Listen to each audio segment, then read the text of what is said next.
Yes, ladies and gentlemen, it's that time. It's Friday night. This is the point where I would normally say, you know what that means, but tonight it doesn't mean that. It means something completely different because we're not doing a bit of time traveling this evening. Oh, no, the Bustalgia bus is currently in the garage getting a bit of service now because there's a rather hot topic. We want to keep it in the present, in the now, because, yeah, the story rumbles on. The biggest story of the summer in Scottish football, the hunt for Celtic's new manager.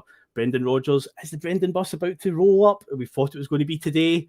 We're now thinking maybe it'll be tomorrow, or maybe it'll be Sunday, who knows? But yeah, we're here to talk about that tonight. So we open mic night Friday. So yeah, obviously you can see two of the regular Bustalgia time travelling team are here. Liam couldn't make it tonight, but yes, Russell Boyce, looking good with the Ray-Bans on, mate.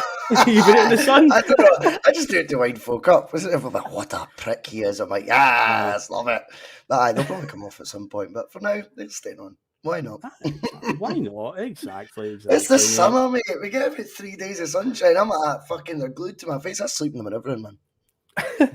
I have noticed there are some people out there in the old Celtic YouTube sphere that do seem to get very wound up by your sunglasses. I don't understand.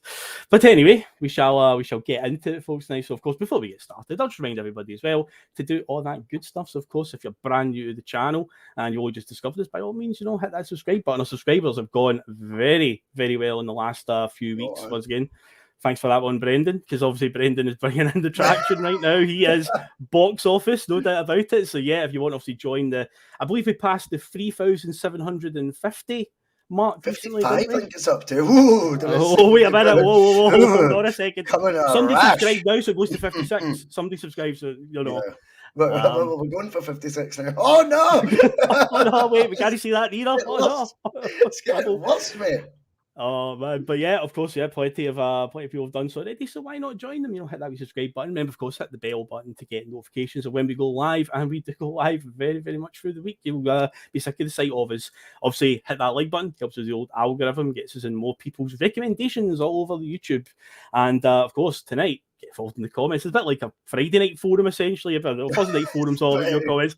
Tonight is a Friday night forum, essentially. That's all it is, just under a different guise. All the shows are like the Emperor's New Clothes, eh? It's just like, it's the same thing, we just put a different name on it, apart from Bustalgia. All the rest exactly, Bustalgia's the only one that's different. Just give it a wee different name, and everyone's like, oh, I love the Thursday night forum. I'm like, it's pretty much the same as what we did on Tuesday, pretty much the same as what we did on Monday. Just give them a different name, it's fucking class. Exactly. Of course, we're glad to see so many of you. 101 are watching live right now. We're so fantastic. We're only 3 minutes into the show. Welcome aboard, everybody. And of course, if you wish to share the link in the Boise Bus, then please do on any social media platform you wish. And of course, you can follow us on Twitter at Boise Bus. And of course, we have some sponsors to give a shout out to piesports.com. Head over there, get your order in, and use the code BUS1888 to get a nice wee tasty 12.5% off. And of course, our other sponsor, the legendary ED Pharmacy.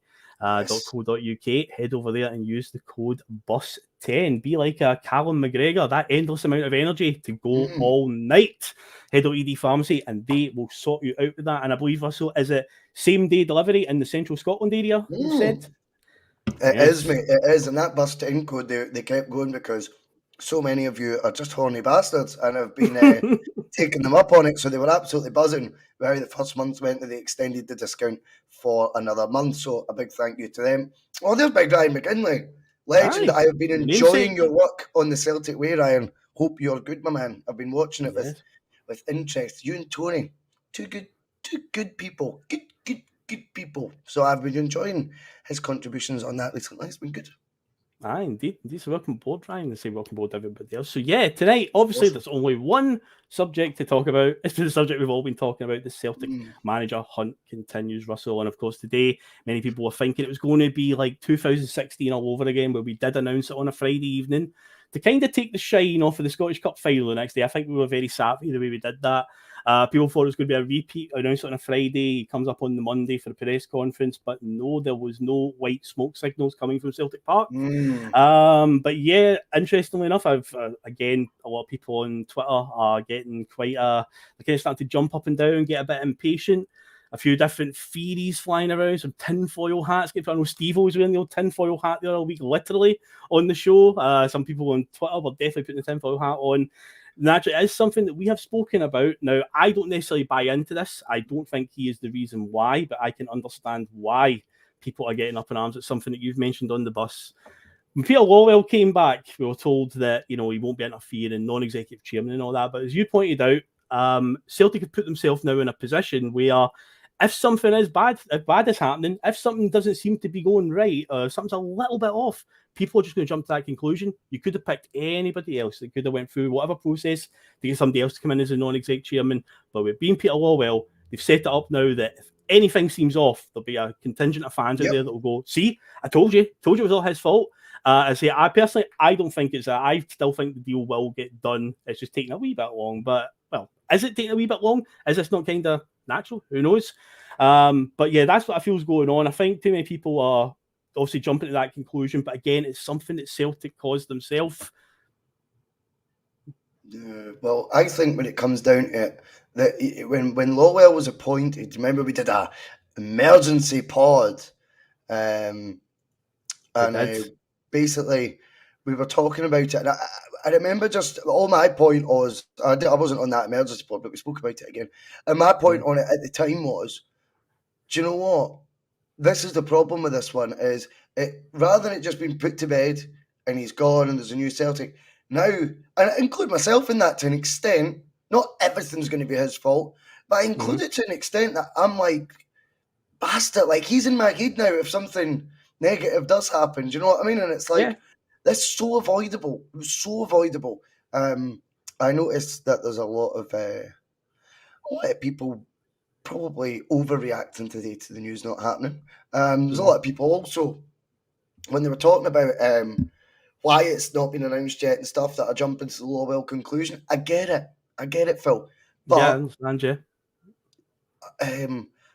I'm not quite in that camp as of yet, shall I say. I think it's just been calculated when they announce it. And if it means, which I'm beginning to think it does, is that Brendan's just getting his ducks in a row, then we gave Eddie Howe 3 months to do that. I think we can afford to give Brendan a few days. Do you know what I mean? And one thing I will say as well, we've got to be honest and say, today I refreshed Twitter more times than I ever have in my life. No other manager that we could have went for would have had me doing that on Twitter as many times, like just announce them. And I think what they're doing right now is just letting this build.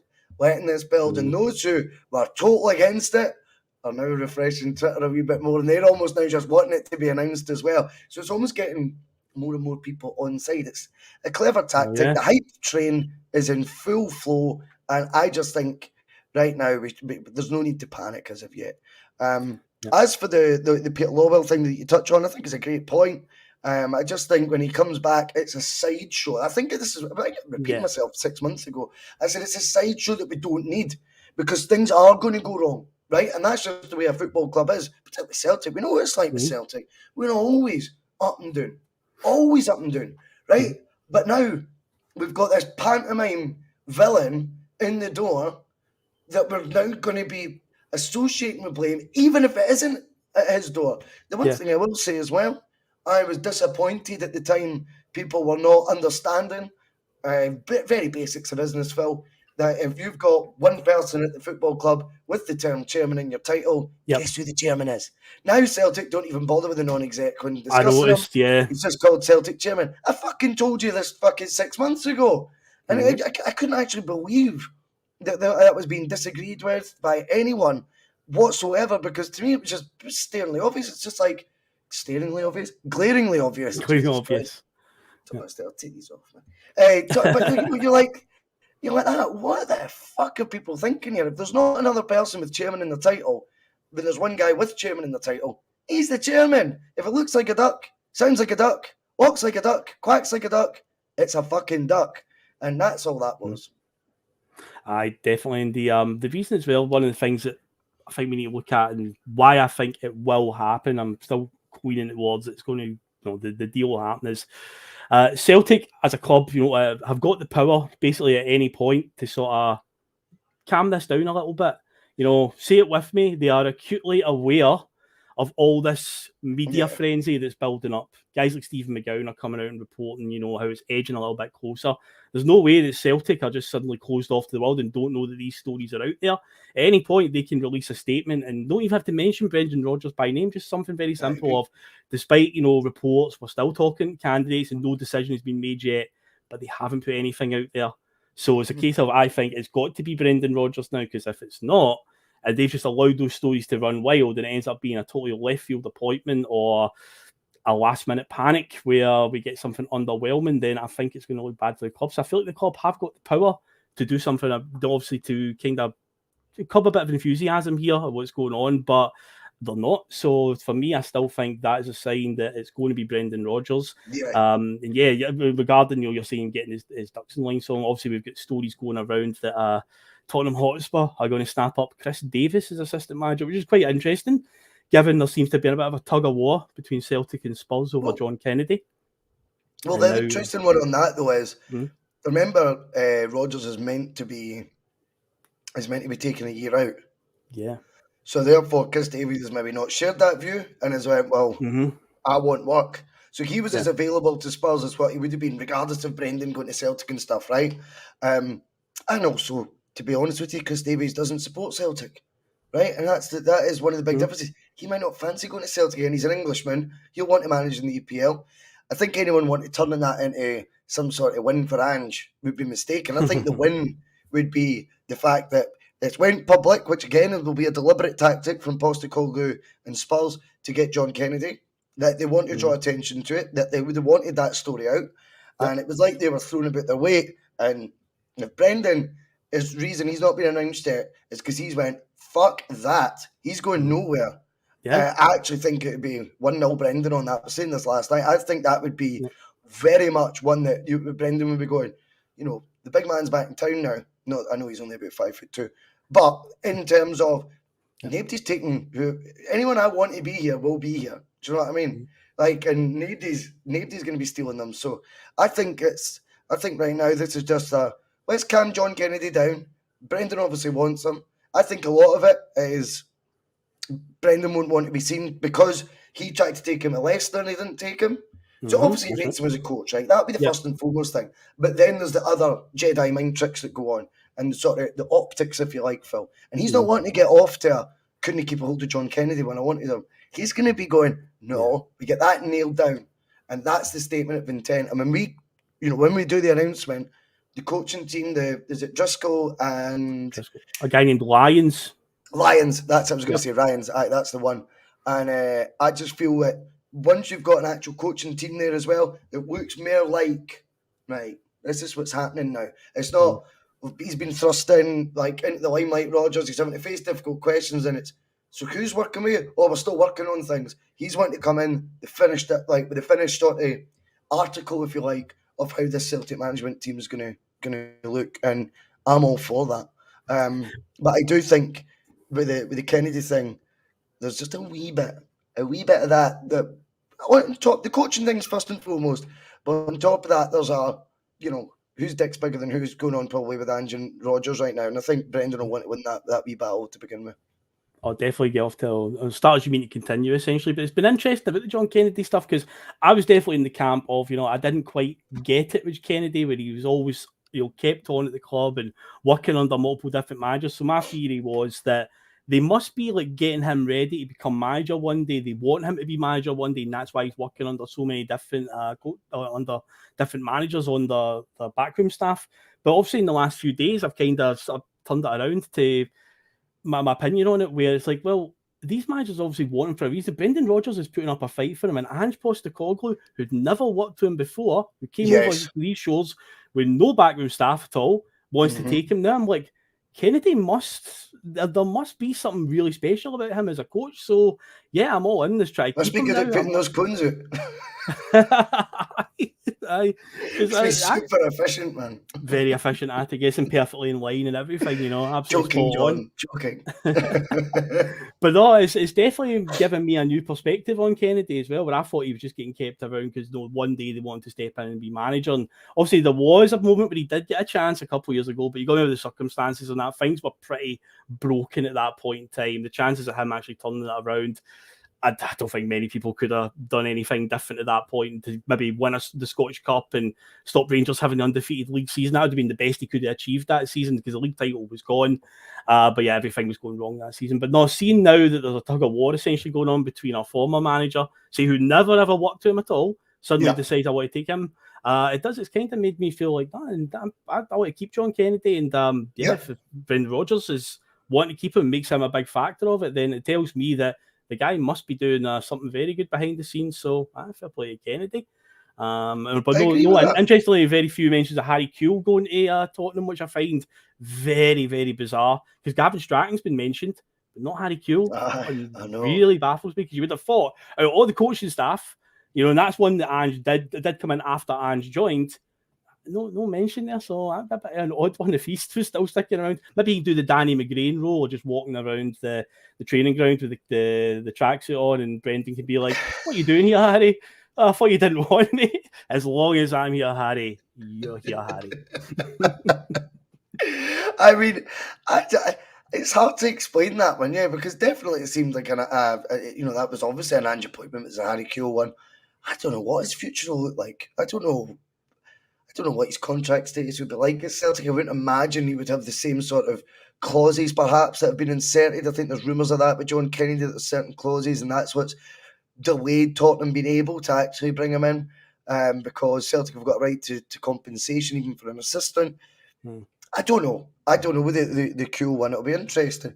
But yeah, I mean, just with regards to the coach staff, I don't give a monkey's who it is. As far as I'm concerned, we need to bow to the manager's knowledge. Whoever the manager is, they'll recognise a coach before any of us plant pots can. Right? Simple as that. And if several very good managers think John Kennedy is a very good coach, who are we to argue with that? Who are we to argue?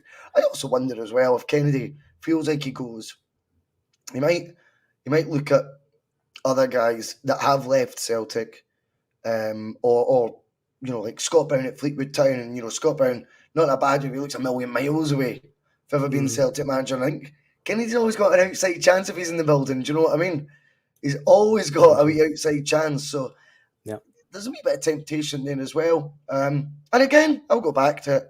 I think the powers of the mind and manipulation that Rodgers has, and I don't mean that in a derogatory way, I just think he's a very convincing character. And, I think when he lays out a plan, you'll buy into it. And I think you'll make a stronger case for John Kennedy to remain at Celtic than Postecoglou would be able to do to take up the Spurs.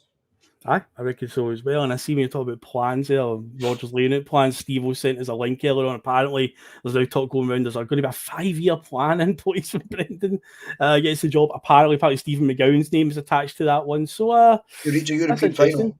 That's what it is. Reach a European final? Yes, it's a 5-year plan to reach a European final. Well, we'll see how that goes. We'll need to walk before I tell you what, though, see again, we can't have our cake and eat it though, Phil. Yeah. So if fucking Stephen McGowan's like 5 days ago gospel because he's saying Brendan Rodgers talks are all on, then if he's saying Celtic's plan is to reach a European final in 5 years, we can't doubt one and just have one because we like the story and then just poo-poo the other because we think it's unrealistic. It's the same guy, it's the same source. If he's always bang on and has the club's ear, then maybe that is. And again, it wouldn't surprise me because we have to look at this realistically and say, something has to be put out there to get Brendan to come back to Celtic. Now, that's not because there won't be the emotional pull. The emotional pull will be there.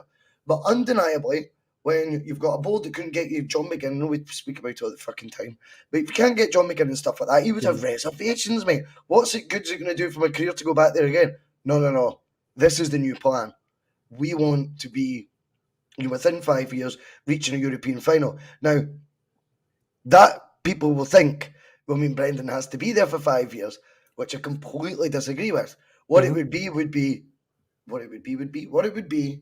is Rodgers sitting with the board and the plan getting created. A football guy, an elite coach like Rodgers, having that plan in place. Is Celtic then sort of throwing their input in, and before you know it, a meeting of the minds arise, and they get to a stage where, right, that's the strategy we're going for. If the manager departs, we still stay on course for this plan because he recommended we did this. Mark Lawwell's chipped in with a few things and they all meet together and they go, right, that's how we're going to reach it. It doesn't mean necessarily that Rodgers will be there at the end of the 5 years. But you never know. I wonder if he'll be thinking now it's about legacy. What is the appeal? They said the first time round very much was an emotional thing, and also a way to go. There's a chance there, an opportunity for me to rebuild a career, and I think he showed that by his taking the Leicester job. That really still was hooked on the EPL thing. For him to come back, it can't be the exact same reasons he's coming back just to try and bounce back to the EPL. I just don't envisage that. I don't think he would want to be in that position. He's done it twice. I genuinely don't. I know maybe I'm just believing it all over again. Who knows? I just don't think it's charm, mate. Oh, I'm already there, mate. You know what I mean? But I don't think that would be it. I think he would be coming in maybe this time thinking of a bit of legacy here now. Do you know what I mean? I think he wants to right the wrongs of before. I think he'll know that if I come back, I can't be going with like one eye on the exit door after a couple of years. Like I'll need to commit, and maybe obviously anything can happen, and I don't dispute that. But I reckon this time he's coming back will be far more this time an emotional decision than a career-driven one. This time I'm fucking coming back to finish the job I started and watch me go sort of thing. I think you said it last night. This is essentially what his third season should have been. If what's been laid out comes to fruition, this is what it should have been all along. So I could be very, very excited. I think Mark also said it last night, and he was spot on. Brendan could easily do the press conference saying, "I've got a chance to change people's opinion. I'm in that. I've got that, power now to do that." I think he would actually, he would thrive on that idea that, because he knows what he's coming into. He knows what, the perception from many, many fans has been since 2019. It's been a quite incredible tidal wave over the last week, because when it first was suggested, I think the majority on social media were very much like, no chance. But it's quite weird how the tide, I think, has turned. There's still, and I said it last night, there's still a massive contingent that will always dislike what happened. And I said that's their gift to do so. No problem at all. But I do feel like the tide has turned overall. The opinion now, whenever you see many different Twitter pages posting opinion polls, you click on a vote, it seems to be yes is the majority every single time now. When if you'd done that 2 weeks ago, it would have been like no chance at all. But I see somebody that's definitely not going to be Russell. We can actually breathe a sigh of relief, because this was one thing that I think was fearing a bit of fear in a few people's minds. See, Leicester City announced today that Enzo Maresca is the new manager. They announced it by posting a picture of an espresso. It wasn't James Richardson with a Gazzetta in hand, like Football Italia back in the day. It was Enzo Maresca announcement. He is now the manager of Leicester City Football Club. Obviously, that name was lurking around us. Not the first time it's been lurking around us. Me personally, I was against it, and it's not all to do with just ability. Because at the end of the day, the guy's only had one crack at a job in Italian Serie B with Parma. It didn't work out. I'm more concerned about this sort of, we seem to be a de facto member of the City Group. I don't like this idea, but it kind of feels like the City Group are kind of installing managers for us.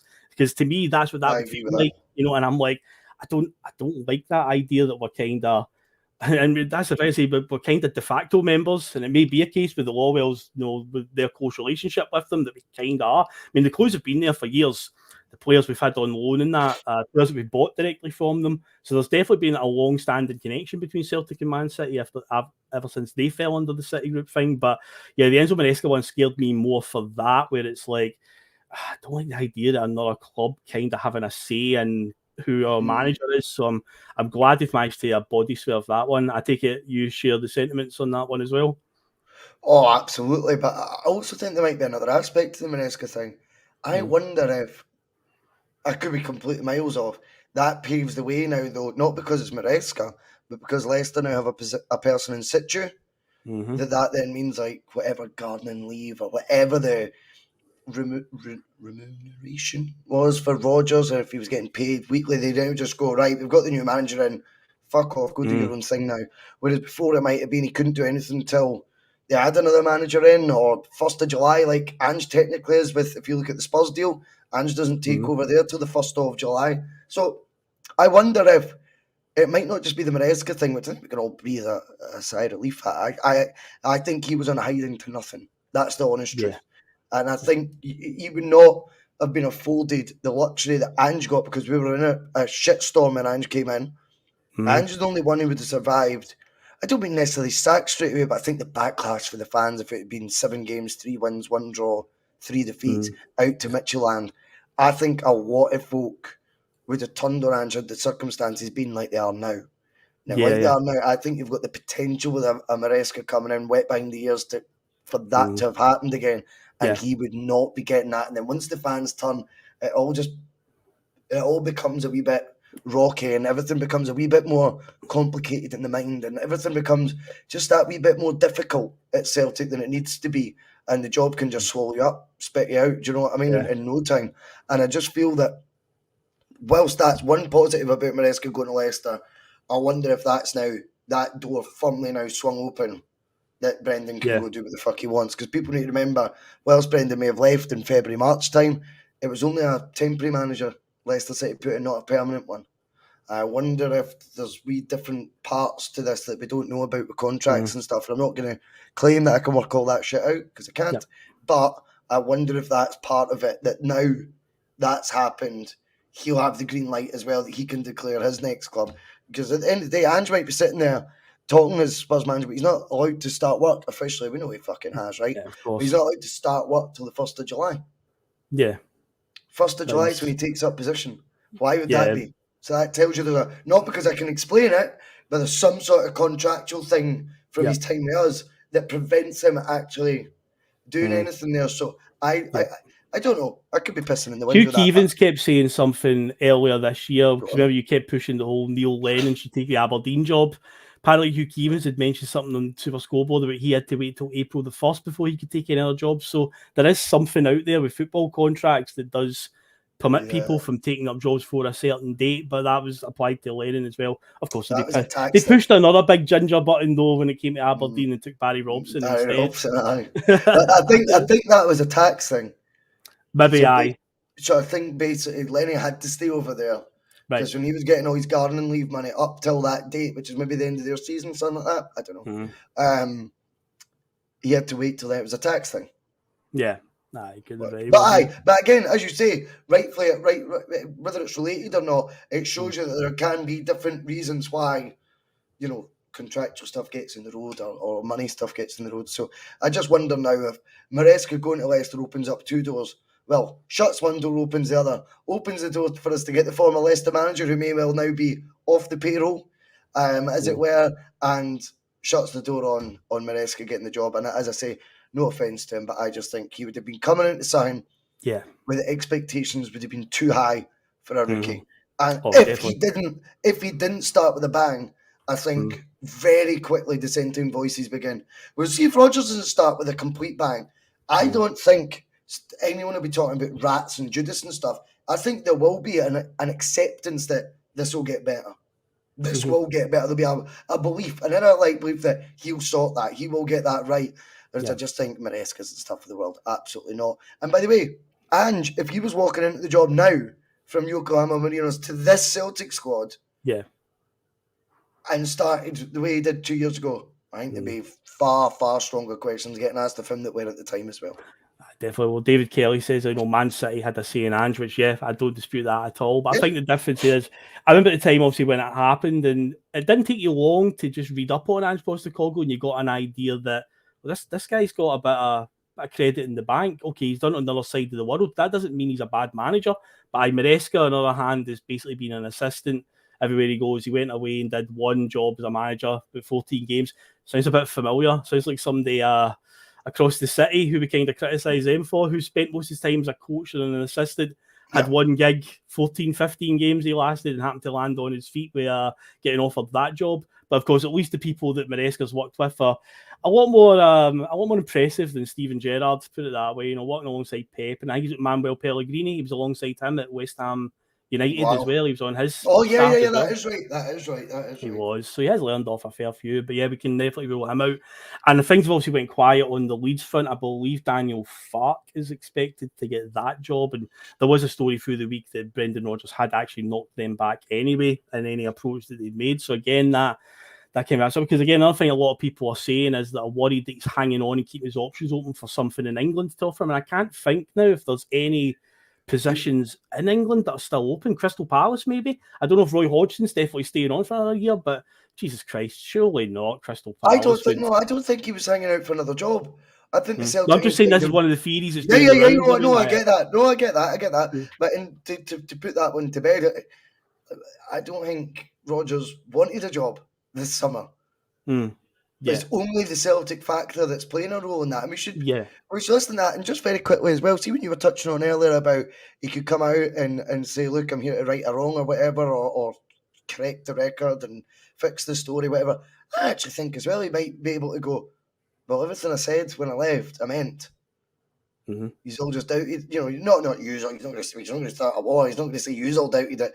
But I actually think the timeline of events, if you listen to everything he said at Leicester, this would be all coming to fruition a hell of a lot earlier than even probably he intended. And he would be able to, not because I think he would, but he would let other people do it for him. Sort of reference point things he said when he was at Leicester about how, he never would, if he had it his way, he would have stayed at Celtic for a lifetime. This wasn't an emotional decision, it was a business one, stuff like that. He might be able to prove that he was telling the truth there, which I think will be a bit of a carrot for him as well, because I don't think he'll like the impression of being misleading or playing with the truth. And here's what, that'd be one where you could go, well, look at everything I said at Leicester. I've backed it all up. Every time Celtic was mentioned, I explained exactly my situation, exactly my feelings for the club. And if he goes back, then, there would be a case there, Phil, to say, well, he was actually can't he have it both ways? He kind of did tell the truth then. Well, funny enough, you've mentioned this obviously about a year ago. You first threw that theory out there. I think we were doing an episode of Bustalgia, and you said that about, I think he'll be the Celtic manager again one day. And obviously, I'm for it. I've been very consistent on my whole time on this channel, how much I loved the Brendan Rodgers years. I was all for it, but realistically, at that point, I was like, I can't foresee a scenario where that's going to happen. I just can't.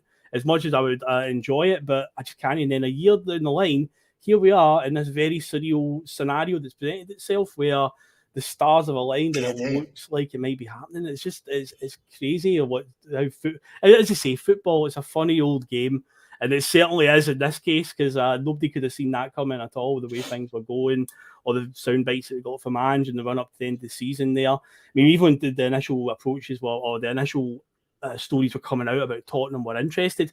My thought, again, I was really calm in it. I said on here many times, I just kept saying, no, Ange will be manager next season, because it wasn't a case of I thought it was like, oh, he'll knock them back. I just thought Tottenham would never approach him.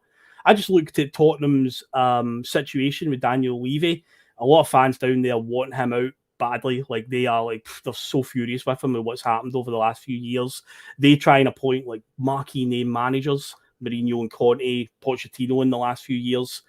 And I just thought, I know how English fans think of Scottish football. I'm like, put yourself in Daniel Levy's shoes. Imagine you're trying to justify this to Tottenham fans of, we're going to appoint the Celtic manager. Oh, he's won 5 trophies, 6 available to him in the last 2 years. Tottenham fans, would they have cared? I just thought, there's no way Daniel Levy's going to take that chance. But again, funny old game that it is, it actually did happen.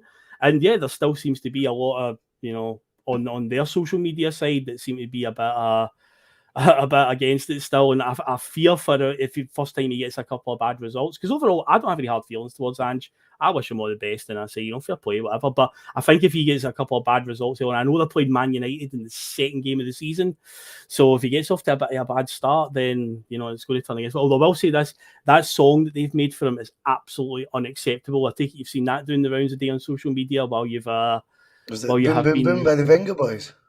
Absolutely. I didn't hear it. I just seen the lyrics pop up and I was like, correct. I just saw the lyrics and I went, I'm not even listening to that. I'm not giving that time of day.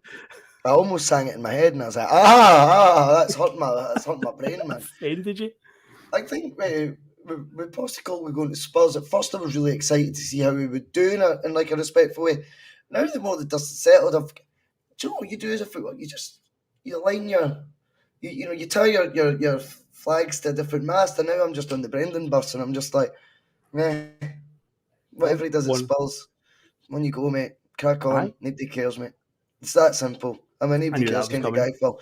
Nobody cares, mate. Like, when you go and, see you in 2 years. See you in 2 years, And I'll be like, fuck that Brendan Rodgers. The weird thing is, I would go, I had no chance. But after what's happened, I say, you just, again, who knows? Who knows what's going to be like in 2 years' time? Who knows? Well, it's interesting, we did the Bustalgia show, and it was about 9 months ago, 10 months ago, and I remember I said to you, I was like, look, if you want to know my honest take on this, I've got a feeling Brendan will be back. And I used the term unfinished business, if you remember. And I went, I think that'll be an itch he'll want to scratch. And I said, because whilst it's all fun and games, doing the parody of his ego and all that, I went, if this ego is there, it will be damaged by the banners that were held against him, the protest against him, the vitriol towards him on social media and stuff. The only damage around, you want to fix that. I remember saying to you, I know it sounds crazy, but I think he'll be back. Did I expect it to be 9 months later? No, I did not, Phil. But, notwithstanding that, when the stars aligned and Postecoglou went to Spurs, first name I thought of was Brendan Rodgers. He's not even at a club. That was the first name. This would be, I think, the first time. Because, see with O'Neill coming in, right? It was O'Neill or Hiddink. I was 13 then.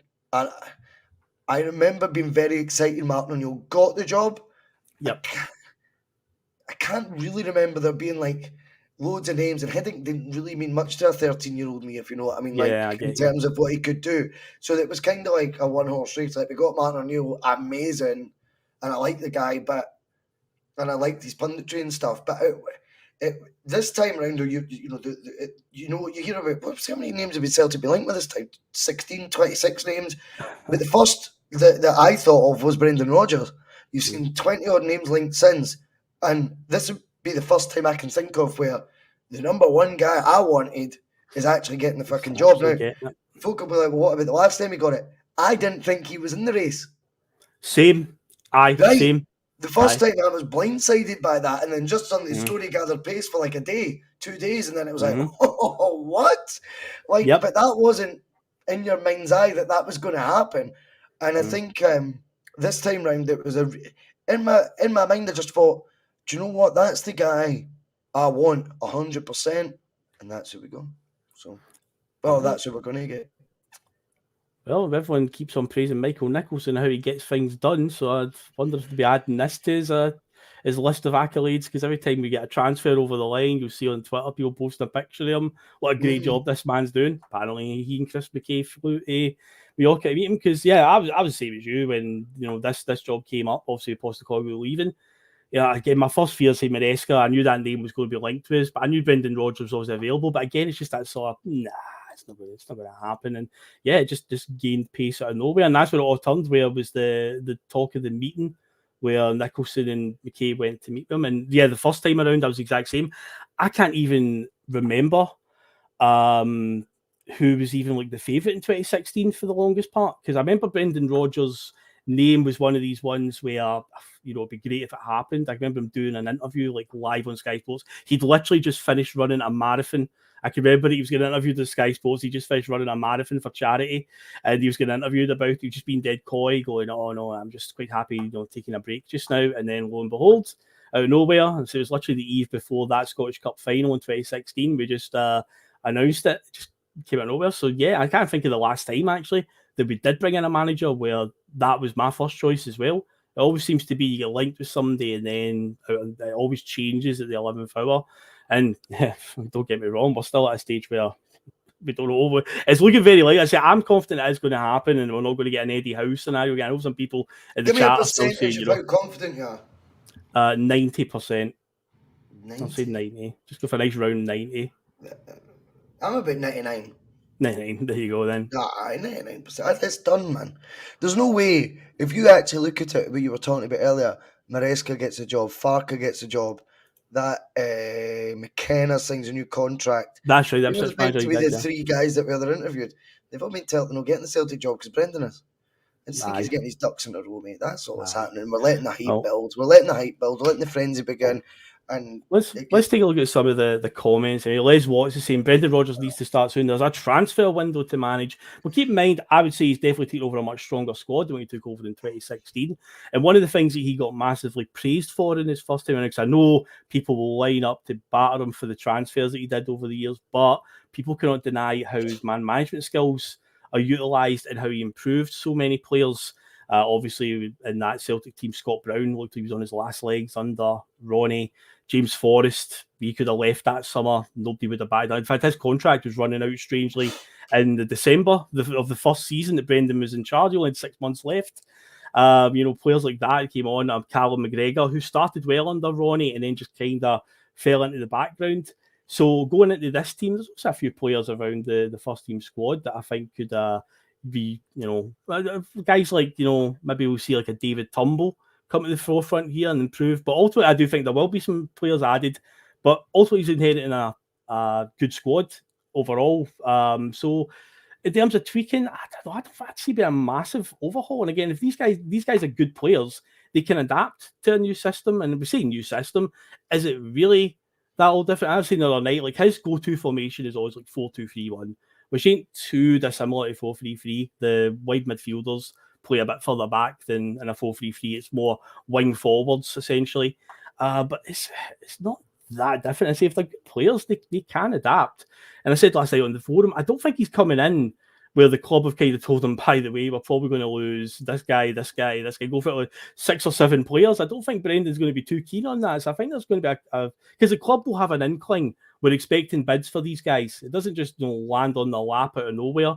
It'll be a case of they'll have heard word, that some clubs are looking at them. So I think they'll be quite confident in keeping these guys.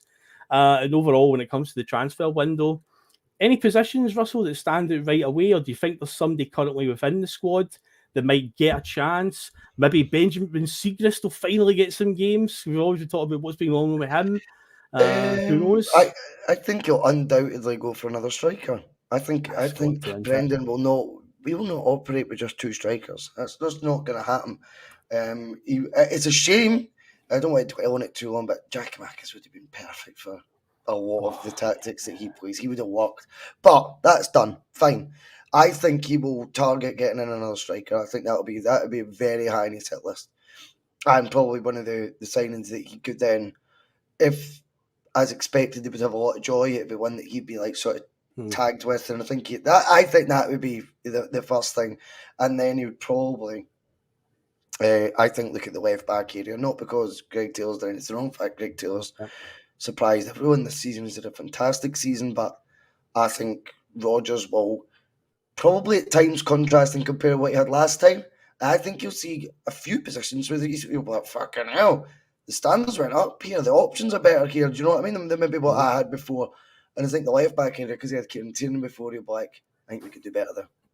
I just think that would be. That's not being disrespectful to Greg Taylor. Yeah. What we need to get out the mind of is this team can't be improved on. Bollocks. Man City can be improved on this summer. Man City can be improved on this summer. And the best team in the world. They can be improved on this summer. Trust me, Celtic can. And that'll be something. I'm very excited though to see the likes of the impact you'll have in improving what's there as well. I think Matt O'Reilly, for example.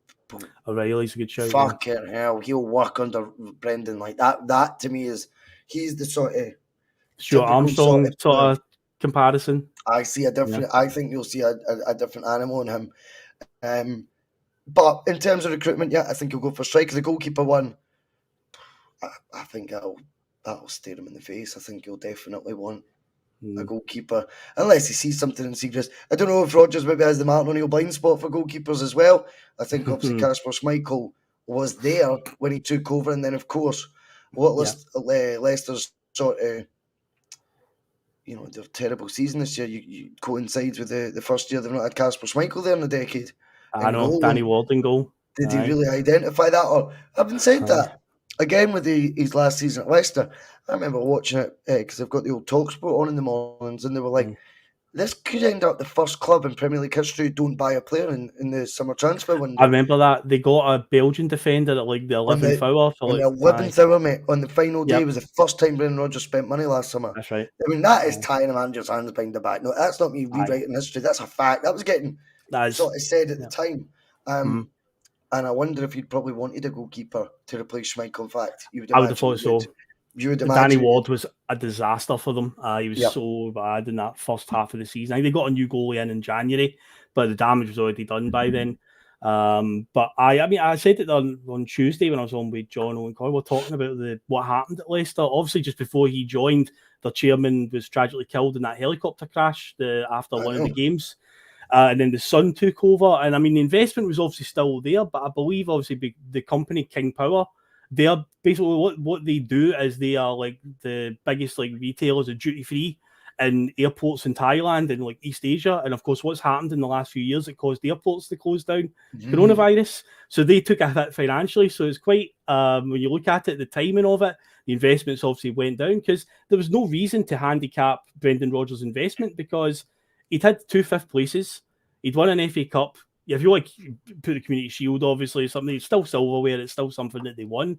I mean, it's an astounding stat about Leicester, where obviously they've won the league before under Ranieri, but their next highest position that they've had to have it was 5th twice. Martin O'Neill never finished 5th. Brendan Rodgers did twice. But yeah, when it going into this season, at the start of the season, I did think that, but I was like, with them no investing, I was like, they're in big trouble here because you've got to invest in that league. You've got to. And it was all downhill. And obviously then your manager gets fucked off as well. Do you know what I mean? That's the thing, and we've seen that with him at Celtic.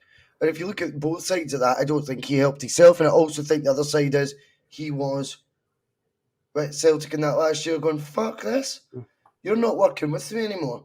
You know, and that's just stupid. And I think the same thing happened in his last season at Leicester. And I get that it's not all the owner's fault, by the way, like they're saying, you know. But he didn't manage the team well in his last season. I had to give Jamie Vardy a 2-year extension, and he's like 35-year-old, and the magic isn't there with Vardy anymore from like 2016, you know? No, I mean, it's not his 3rd season, it's his 4th, because he actually finished 5th twice in a row, and he finished 8th. So this was his 4th season. And that includes an FA Cup win. Just let's get real here. Forget the fact he was in charge of Leicester. We're getting a 5th place manager of the EPL 2 years in a row and an FA Cup winner within the last 3 or 4 years. Coming back to a club that he already knows. Fucking hell, man. Like, that's almost like silly season stuff. Do you know what I mean? Like, you would just be called a fringe lunatic if you were trying to say Celtic would get someone who'd done that recently in the EPL. So, yeah, all the roads point to I think a better version of Brendan actually coming in this time than what he was before, and that should excite people as well. I know there's a lot of doubt now, Phil, about because it wasn't announced today. I hope folk just take a step back and look at it and go, why is it not happening today? Why Celtic would dampen this if they had to, because they know it's at frenzy level. And eventually they obviously had to do it with the house thing, but that dragged on 2 months. I mean, this has not been a long process. This has not been. This was last Monday we found out that the talks, or that there was a flight to Mallorca. We then expect him to be announced. Do you know what I mean? With him like that. There's nothing wrong with the manager getting his shit, getting his whole group together that he's wanting to go in. And if Celtic are working with him and trying to get that sorted as well, I'm all for that. I think the fact that, and the more important fact is that Dermot Desmond has got his way. Yeah. And the City group worries that we've got and stuff seem to have been put to bed for a certain period of time. The problem is you don't want Desmond falling asleep in 2 years' time thinking everyone's hunky-dory and letting his mates play. But notwithstanding that, I think the appointment will be made Monday, if not some point next week. I wouldn't be too overly worried that it didn't happen today. I say that after a day of frequently, as I say, refreshing on Twitter and expecting something. But that's okay that it's not happened. I don't think we're in the stage where we should be panicking too much. I don't want to start going down the road either of pointing fingers and stuff because something's not happened yet. I don't think this has been a long chase. If stories are to be believed, let's be honest, and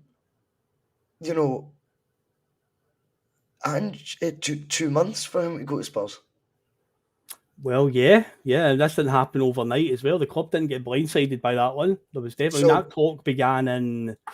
Was it just after we beat Rangers in the semi-final, the Scottish Cup, or was it before that? Or was it I think it was his agent was pushing for it. The same way his agent was pushing Mark Lawwell, I think, to recommend Ange to Peter Lawwell. I think his agents went to very good. Is it what's his name? Frank Trimboli, I believe it is. Somebody in the comments might correct me, but it's Frank Trimboli. It sounds like that. It's an Italian-sounding name. Aye, but I think he's done the same thing with Spurs. But it's been like this has been in the pipeline for a long time. Yeah. We've went and approached a guy who's on a sabbatical to come back to a club where he thinks everyone hates him and managed to talk him round already into the fact that it looks like he's agreed and we're expecting it to happen within 5 years. Well, if Foggy Rodgers comes Jews, in, oh, sorry, if Rodgers comes in with a double would be successful as long as one of them's a league title.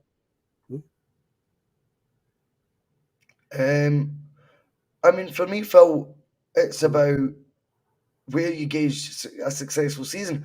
I think the problem I've got with Foggy Jew's question is, would a double be successful? Only if you're only looking at domestic stuff, which I don't think he's coming back to do.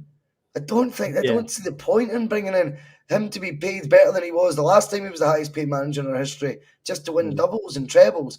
I think a double would be successful, yes, but I think the yardstick to start measuring by, which Ange, by the way, has dodged in his 2 years, managed to get a top 6 job, and people don't like that. That is a reality. Yeah. You know, Ange has dodged the European question and got plaudits, not points. Don't forget that. I just feel that the yardstick to determine whether Rodgers has been successful or not is whether we make more of a fist of our group stage in the Champions League. And by that, I am not saying finishing top of it, Foggy Jew. I'm not saying, rack up 10 points or anything like that. But have we managed to pick up a win, a couple wins, a third place finish? Have we been able to extend Europe beyond Christmas? If you combine that with a double, fuck aye, that's a successful season. Fuck aye it is. Because we don't do that nearly often enough. I know we were beyond Europe with Ange, but realistically that year we got knocked out of 3 European competitions at their first hurdle. Yeah, pretty much. It was. You're struggling there, Phil. No, I'm all right. I'm fine. No, I'm not too bad. But no, just in regards to that, what Foggy Jew says, for me, a double would be deemed successful providing one of them's a league title, because you need the league title to get Champions League qualification. And of course, this coming season, winning the league gets you into this new format of the Champions League. Now, I'm not 100% sure if the coefficient is going to be different this time next year, where Scotland will have to get a qualifier. Yeah, that could be a bit of a problem. I don't know if the Scottish champions get automatic. Yeah. Makes Europe even bigger this year.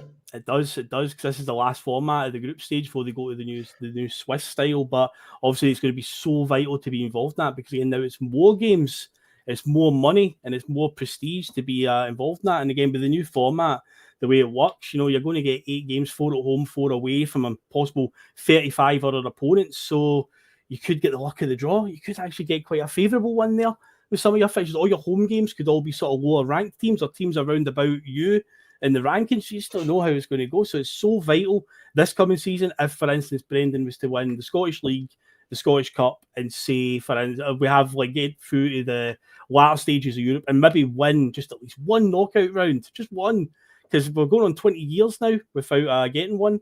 But that would be obviously the key to success is to get that league title, to get us back into the Champions League every single time. That is the one. But ultimately, if we're just winning it and then every season just getting knocked out of the first hurdles, it's like what we've really achieved is we've got to see some serious progress in Europe, man. Got to. Well, I think the Europe thing was a huge thing for Ange to have, on a personal level, proven he was up to. I think a lot of people put a lot of blind faith in the fact that last year was the learning curve, and this year you'll see the real Celtic. And I don't know. I mean, I think that's open to debate. I don't think there's any actual evidence that he would have done any better. I think he got a relatively comfortable Champions League group compared with the other ones. I think that's a fair comment. I think that narrative was spun after we'd stopped picking up. Well, didn't even start picking up points in it. I think turned into group of death. Whereas when the actual draw was made, if you actually listen to any Celtic fan, we were all extremely optimistic. We would get a minimum of third place. So that got turned on its head a wee bit to favour Ange, I think. And at that point, it just thought, fuck it now. You're just kissing his ass. You know what I mean? And I've got another theory on it. And I will say it. And I remember we had a conversation, Phil, ages ago. And I was talking about when Ange had first took over and we weren't getting results. And I told you at the time, when I was chatting to Big Tony and that, and I was going, this isn't Ange Postecoglou FC, though. This is Celtic. I'm not here, and I think if you actually look at the Champions League last year benefited Ange's reputation, not Celtic. He stuck to his guns, and that only benefited him because the style of football was played. It didn't fucking benefit us. We got 2 draws. out it. It didn't benefit us, but it benefited his career. It made him shine in a different light because, well, imagine him doing that with better players. That's not what we're here for. We don't enter these competitions for managers' reputations to grow. That should be part and parcel of a successful team, not one just that's easy on the eye and gets the plaudits, not points. I definitely think Europe will be a focus for the, well, I don't know about the Celtic board. I mean, fucking hell, they're probably shitting themselves having to spend money to tool a manager up for Europe this time round. It probably suited Ange to an extent not to properly tool up for Europe because, again, it's ready-made excuses. Just you go play your football, do what you did with Australia at the World Cup, get cuffed a few times, but everyone admire your style of play. Fair enough. And I just wonder if the signing that we see this summer will be different. And I think that Europe's the itch that Celtic need to start scratching again because there is no point. There's no point in us then being pissed off. You can't have your cake and eat it. You can't be raging at managers leaving to go to Tottenham Hotspur, for example, and then go, oh, we can't compete in Europe. What the fuck do you want folk to stay for then? If we just can't compete in Europe, how would you expect managers to turn down the EPL? Oh, we just can't compete in Europe. So you think managers are going to stay to beat Ross County and beat Inverness Cali Thistle, for example, in a final? It's unrealistic. It's stupid. You've got to accept that for us to be more desirable to remain at or to join, you have to then equip them to do something in Europe. And that is not me suggesting winning Champions Leagues or any of the sort. That is me saying we make a fist of the Champions League campaign. And then if we drop down a tier, we then go for a run and we go for that jugular, i.e. eyes on the prize. And there's nothing wrong with thinking like that. Shouldn't get all giddy and think about it. They were in the final 12 months ago. And we scuffed them in the week. Like, it's stupid to think we're incapable of this. You're conditioned to think this. This is a condition that the board's quite happy to have before. This time around, it's going to be different. I don't believe he comes back either. Like I was saying, I don't think he would come back if it wasn't a bit of an emotional decision. Certainly don't think he would come back if Europe wasn't at the forefront of the conversations as well. Do you want to do something in Europe this time round? If everyone that sits at the table and says yes, sound. But see if you've got any sort of reservations that you're going to be even given the remote tools to compete with other European sides, don't bitch at that manager then wanting to go to the EPL, where he will be tooled up to compete not just in his domestic league, but have a chance at Europe as well. These are the facts. We cannot have it both ways. Do you know what I mean? Stupid. No, it's rant over. Oh, a rant, yeah, a good rant there. But no, with this European stuff, this whole attitude of we're just happy to be here, it's like you've got to be going in with this mentality that we've got to go for it here. We can't, just be like, it doesn't matter if we get beat. No, because the thing is, you look at what you mentioned, what they did across the city. Do you think they started their campaign that year thinking we're going to get to the final? A result obviously comes along eventually, and then you start to get that wee bit of belief. I would probably say when they probably beat Dortmund, they probably were like, can beat them, then that's what you need. But Celtic always just seem to, for the last God knows how many years now, just the way we've been getting ragdolled in Europe, we don't have that result that gives you that's the first thing we need. We need to get a marquee result on the board, a scalp essentially. The key, obviously, we've talked about it was Celtic Park. The days of the home reputation. People were afraid to come to Celtic Park. I mentioned it last night on the TNF. The first year that I had the season ticket was the year we beat AC Milan, Shakhtar, and Benfica. Two of the games were last-minute winning goals as well. Absolute scenes in the stands. And then we gave Barcelona the fright of their life. But again, before the game, do you think Gordon Strachan stood there and was like, we're just happy to be here, boys? No, he says, go out there and get in about it. I probably done that as well, yes. And yeah, we did give them a fright of life. Ultimately, yeah, it resulted in losing, but we could hold our head high at the end of it. But, then we've got, we've seen things this year where people are like, we played really well for 60 minutes against Real Madrid. Then we lost 3-0. And it's like, we still would be. I mean, I saw somebody last week. Was listening to TalkSport last week, and it was on Jim White and Simon Jordan. So your favourite person, Simon Jordan. And I think Martin Keown was in the studio with them, and he wasn't convinced about Postecoglou. And a Celtic fan phoned in and argued with him back and forth about, but we held Real Madrid for 60 minutes. And he's kind of like, yeah, but he's obviously he's did you watch the game, Martin? We were great for 60 minutes. And he's like, a game last 90 minutes, mate. It's one of the things we've got to, it's no good just getting, just plaudits and points. You want to take the game to them and get the actual result at the end of it, not where you can come away outcomes, and mate. You've got to dictate outcomes as well. Aye. I always go back to Ange, whether it was his first season, whether it wasn't. That Leverkusen game was stupid. 4-0. Those last 10 minutes. No, was it not? But you beat 4-0 at home, and then we got beat 3-2 away. Aye, 2-1 we were winning. We were winning away from home home with 10 minutes to go. Yeah. That is where you win the game. That is where a manager, in-game management that Mark talks about a lot, that's where it comes to the fore, mate. You don't throw those away unless you're sticking to your guns and you're almost being naive, if not stubborn at best, naive at worst, you know? And I just think that sort of thing would be different. I think Brendan's got the ability to change outcomes, you know, during the game, which I like. Yeah, he's shown that, and there's a 5 substitute rule that he built. Did they have that? They had that down in England as well, but now he's come back to Scotland, where it is the strongest squad in Scotland, and he's got the 5 sub rule. He'll have fun with that. He'll have fun with that. Aye, I just think we're in a space now where you look at the possibilities that come when you get a manager like that as well, and it should be something that we're all excited about. Do you know what I mean? Because at the end of the day, yes, we all wanted him to join today, or maybe there is one or two who still don't want him to join. That's fine, and I take that with a pinch of salt. But it's absolutely fair on their point of view. I just disagree with it.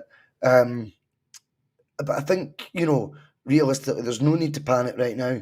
I think he will be in the door, and I think once he does, and you see the pearly white teeth, you see the permatan, and you see him with the club tie on again, I think you'll fucking go, do you know what I mean? We mean business again. That's what I think. I think the imagery of it all will be fantastic, and I think we'll rubber stamp it with a couple of signings that we really might not be accustomed to getting at Celtic in recent times. I think we're in a position to do it, by the way. Oh, we are. Oh, yeah. Again, so sick of hearing, we don't want to go bust like they did. What are you talking about? Like, why? If that's always the debate, that we're going to fucking, you know, you spend a bit of money, you're going to go bust. It doesn't work like that. There's so much scope, so much middle ground, and you know, the cash reserves that Celtic have got for us to be far more cavalier in our approach as opposed to conservative in our approach, yet not risk the club's future. I mean, it doesn't need to be one extreme or the other. That's just bedwetting bullshit. And I think he'll have assurances that he can now. He will be able to go and get a couple of guys that, as I say, we might not be used to seeing Celtic sing. Well, it's mad because a few weeks ago we were talking about next season and Ange was still in situ. I've made a prediction that I don't think anybody we sign this summer will have heard of, but obviously things have now changed. So I can see him, you know, getting into the old Premier League connections and stuff like that, and obviously with Leicester going down, there may be a few players in there that can maybe come up here. But I mean, for a few teams, obviously with the 3 teams that did go down, there's definitely a few players in those type of squads. But yeah, it will be interesting to see who we do bring in. And yeah, a marquee signing would go a long way as well to getting people on side with him. Because again, it'll show everybody that we really do mean business. This wasn't just pie in the sky, all these reports we're seeing. So it is very exciting times, providing, of course, and we must caveat it with this, that it actually does happen. Off topic, favourite song of all time, Russell. There you go. It's a good question, Alan. I like that. Yeah. Alan James, never seen in the comments before. Just diving in my curveball. Favourite song of all time is "You Make Lovin' Fun" by Fleetwood Mac. I think that is. There's a live version of it from 1977 on. You'll see it on YouTube. It's got like VH1 in the corner. Like they've obviously, whoever's posted it's recorded it for there. It's fucking amazing. The band have their shit together. It just gets stompier as it goes. And I think the sentiment, "You make loving fun," should always be, if you have a partner or that, then I think the loving should always be fun. Sadly, it tends to disappear after 3 months. Certainly in my case. So it's a song I cling to like a dream, Alan. I'm like that. You know, loving will be fun one day. Instead, in my case now, it's just 3 minutes. But what can you do? You head over to ED Pharmacy, mate. That's what you can do, mate. That'll sort you out, mate. But no, that's us done it now. Usually we do 2 hours on a Friday night with Bustalgia, but this isn't Bustalgia, obviously. That's as he's getting parked until we've obviously got a manager in situ. We're just going to stay on top of this story. If for some reason they decide to announce it on Saturday, which I don't think they will, I think it's something to do with the stock market. I think they need to. I keep seeing people talk about they need to announce it to the stock market first. I'm like, I'm not entirely sure about all that stuff. Will they announce it on a Saturday? Who knows? I don't think they would announce it on a Saturday. I'm not entirely sure, man. I don't know, man. I don't know if they would do it on a Saturday. I think if they were doing it on a Saturday, I think they would do like if they were going to go all out and go get to Celtic Park. Do you know what I mean?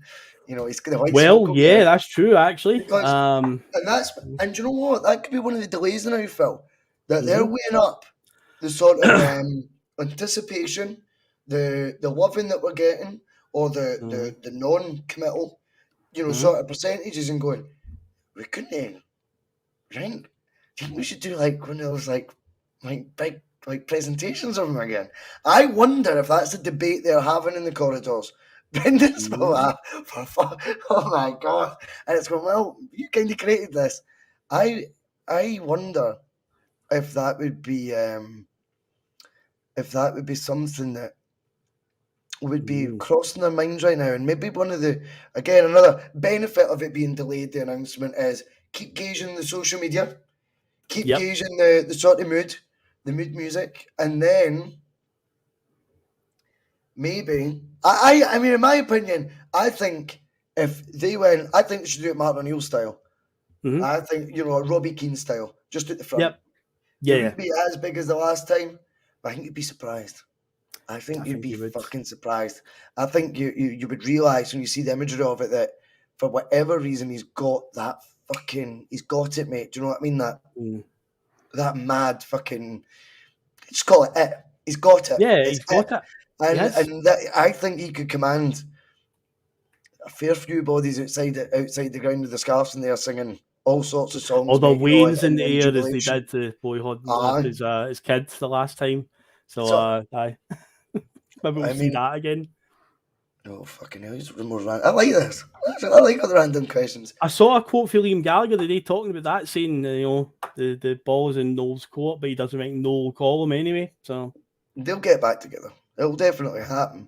I think right now you're watching back and forth. What's happened is, right, the balance of power, Martin, shifted when they did the Supersonic film, right, in the late 2016, maybe early 2017. Supersonic came out in the cinemas, and it was the first time in 7 years Liam came out smelling the roses, and Noel, who thought he'd already because Liam hadn't released music in years, and I think Noel his ego had got the better of him. So the two of them are narrating it, but they're not narrating the film together. Yeah. Liam goes in the charm offensive. Still my brother, still love him. Best songwriter ever and all this. Right?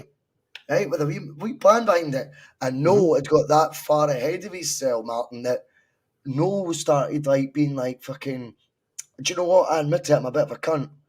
And I just think, see, when you're saying stuff like that, I probably did say that. If they say I said that, do you know what? I probably did. I've came to terms that I'm a bit of a cunt. Stuff like that, and you go, you're just getting way ahead of yourself. Do you know what I mean? See, even saying that. And actually, when it all got put together and the film got made, I bet Noel's didn't come out looking great there. And then about 2 months later, Liam announced he was becoming a solo star, which he'll have known the whole time, hence the charm offensive in that film. So it was all a perfect storm.